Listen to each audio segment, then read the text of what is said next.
Sejak akhir 1980-an sampai detik ini, TNI Angkatan Udara masih mengoperasikan jet-jet tempur generasi keempat. Dari awal 1980 hingga 2017, kekuatan udara Indonesia menerbangkan pula pesawat tempur generasi ketiga. Kini penempur generasi keempat Indonesia terdiri dari pesawat pancar gas keluaran Amerika Serikat dan buatan Rusia. Masuknya mesin perang asal kampung Anna Kournikova berkat embargo Washington DC terhadap Jakarta saat pihak yang terakhir dituduh melanggar HAM di Timor Timur.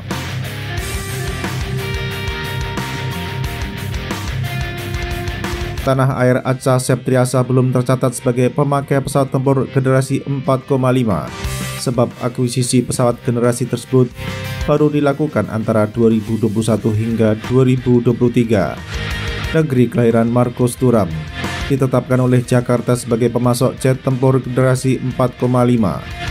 Sebelumnya, Indonesia berupaya mendatangkan pesawat generasi 4,5 dari Rusia. Namun kelakuan Rusia yang menginvasi Crimea membuat upaya tersebut gagal. Sebab tidak ada WNI yang ingin jadi tumbal katsa demi mendapatkan pesawat pancar gas yang mengadopsi Saturn AL-41F-1S engine itu.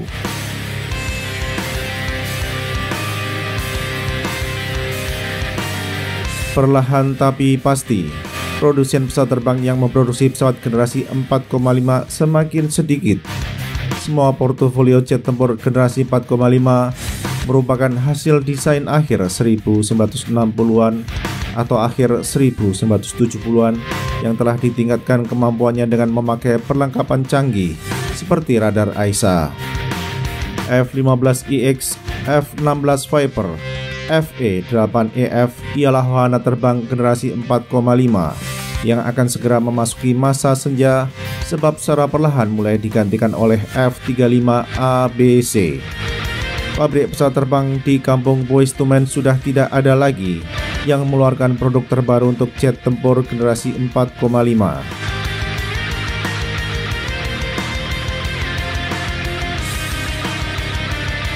Menyeberang dari Amerika ke Eropa lewat Samudra Atlantik, Dassault Aviation, Saab, dan konsorsium Eurofighter masih memproduksi penempur generasi 4,5 dengan portofolio yakni Rafale, Jas-39 dan Typhoon. Walakin, negara-negara Eropa tidak mau ketinggalan dalam mengembangkan jet tempur generasi terbaru. Dassault Aviation, Airbus dan Indra Systems berkongsi lewat program Future Combat System atau FCAS guna menghasilkan pesawat generasi ke-6 di saat BAE Systems, Leonardo dan Mitsubishi Heavy Industries bersekutu untuk mengembangkan pesawat tempur generasi ke-6. Sedangkan Amerika Serikat dengan percaya diri menjalankan program Next Generation Air Dominance atau NGAD seorang diri tanpa bekerja sama dengan negara-negara lain sebagai ikhtiar mendapatkan jet tempur generasi ke-6 pengganti F-22.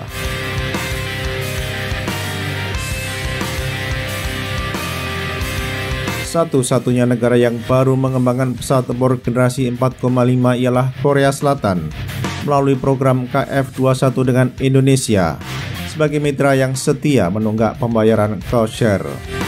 Memang tidak dapat dipungkiri bahwa jet tempur generasi 4,5 kini telah memasuki tahap sunset alias senja karena platform yang tersedia sudah tidak bisa dikembangkan lagi. KF-21 cocok bagi negara yang tidak mau bersekutu dengan Amerika Serikat sehingga tidak dapat mengimpor F-35. Akan tetapi Korea Selatan tidak dapat sesuka hati menjual KF-21 ke luar negeri sebab terdapat banyak komponen karya anak bangsa Amerika Serikat sehingga izin ekspor dari Washington DC wajib hukumnya.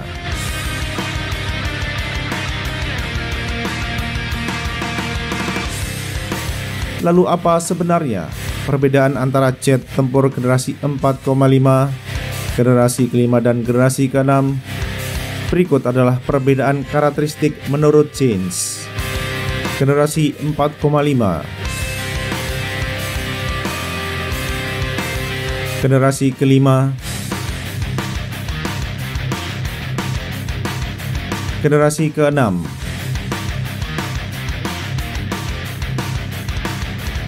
Kampung kelahiran Baby Monster sendiri sudah menandatangani Letter of Offer and Acceptance atau LOA 60 unit F-35A dengan tanah air Taylor Swift.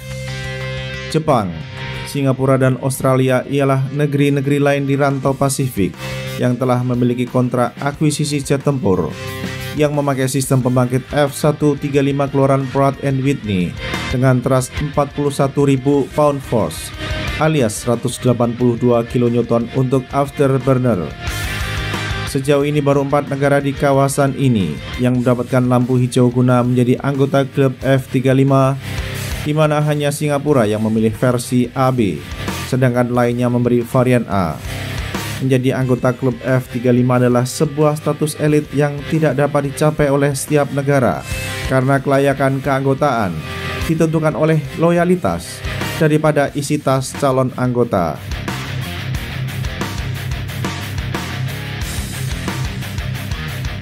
Indonesia sejauh ini tidak layak menjadi anggota klub F-35 karena isu loyalitas kepada Amerika Serikat dan bukan disebabkan oleh isu isi tas.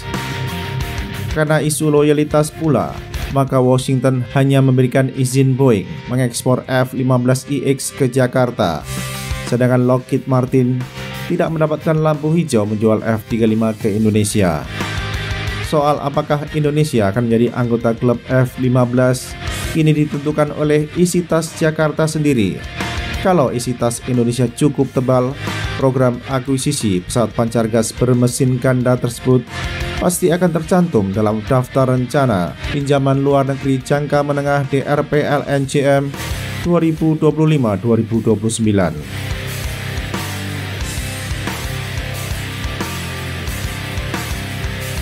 Jika impor jet tempur yang menggunakan sistem pembangkit GE Aerospace F-110-129 dengan bypass rasio 0,76 terlaksana, maka pada awal 2030-an, kekuatan udara Indonesia akan diperkuat oleh Rafale dan F-15IX, F-16ABCD, dan Sukhoi Su-2730 masih terbang, namun akan menjadi sunset fighter jet yang menantikan pemindahan dari hanggar-hanggar skuadron tempur ke museum.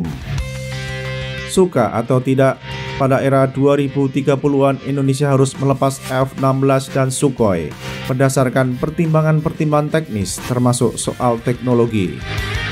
Dengan asumsi bahwa Jakarta memborong 24 F-15IX, maka total pesawat tempur Indonesia adalah 66 unit.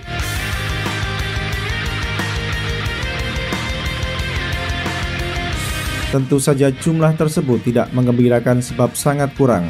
Sementara pada pembangunan kekuatan pertahanan periode 2025-2029, sejauh ini belum nampak hilal Jakarta akan mengakuisisi jet tempur selain pesawat pancar gas yang memakai AN/APG-82V1 AISA radar. Boleh jadi Indonesia akan mendatangkan KF-21 karya anak bangsa Korea Selatan, meskipun pesawat tempur itu juga masih generasi 4,5. Apakah tanah air Ita Purnamasari akan terkena jebakan penempur generasi 4,5 pada 2030-an? Sementara negara-negara utama di sekeliling Indonesia sudah hijrah ke wahana terbang generasi kelima.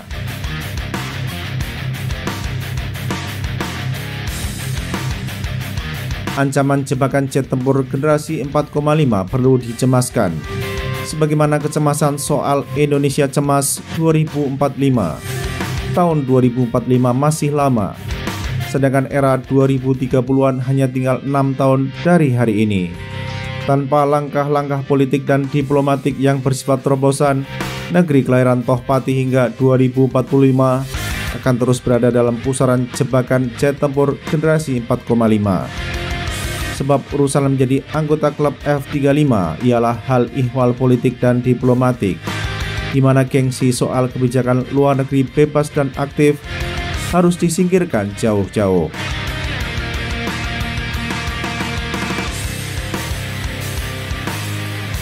Menjadi pertanyaan, pesawat tempur apa yang akan diakuisisi oleh Kampung Isyana Saraswati pada era 2030-2035?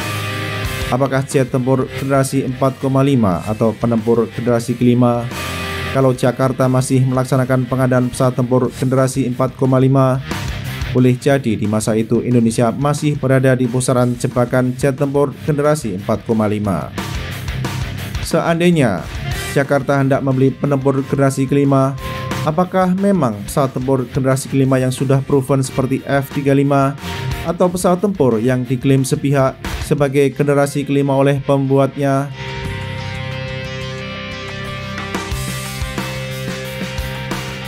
Indonesia harus berhati-hati dengan klaim penempur generasi kelima yang diiklankan oleh beberapa produsen pesawat tempur.